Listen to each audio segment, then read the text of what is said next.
بھائی آپ کے بھائی چلے گئے واپس؟ نہیں ابھی یہی ہاں یہی ہے. وہ نمبر 2 ہیں بھائی، 3 عمر کے لحاظ سے آپ کی والدہ سے نمبر 1 جی.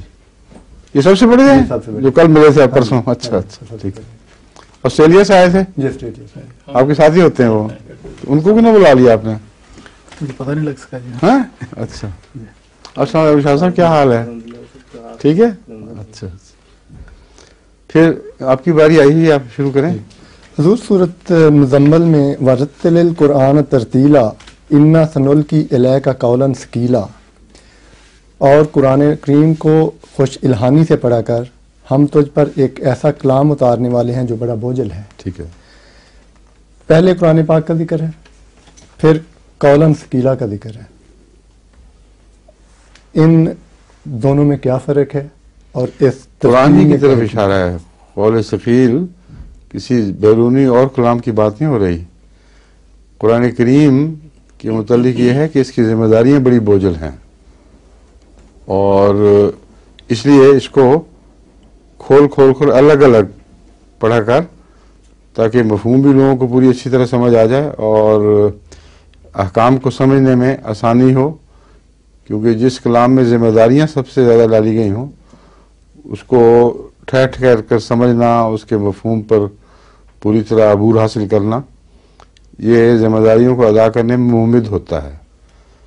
تو قول ثقیل سے مراد کوئی الگ بات نہیں ہے.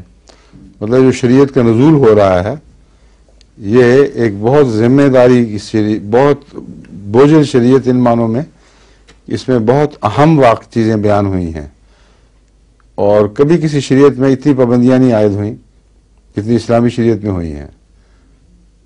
تبھی تو بعض لوگ رشدی سے اٹھے ہیں کہ جی 5 وقت کی نماز، اور پھر یہ کرو، وضو اس طرح کرو. یہ سب قول ثقیل کے حصے ہیں کہ ساری زندگی پر حاوی قرآن ہے، جس نے تمہاری زندگی کے ایک ایک حصے کو، ایک ایک شعبے کو لیا ہے اور اس کی ذمہ داریاں بتا دی ہیں. تو اس لیے یہ بہت بڑا قول ہے اور بہت وزنی قول ہے. اس کو افراتفری اور جلدی میں نہ سمجھا جا سکتا ہے، نہ اس کی ذمہ داریاں پھر صحیح ادا ہو سکتی ہیں. تو قرآن رسول اللہ صلی اللہ علیہ وسلم نے رتل کیا ہے، وہی تو آپ پر نازل ہوئی. آگے ترتیل آپ کے ذمہ لگائی گئی، یعنی جب سنایا کرو تو ایک ایک آیت کھول کر سنایا کرو، اور یہی رسول اللہ علیہ وسلم کا دستور تھا. تلاوت بھی اسی طرح کرتے تھے، اور پھر جو حدیث میں مضمون قرآن کریم سے تعلق میں بیان ہوتا تھا وہ آیت بیان کر کے اس کی مثالیں دے کر.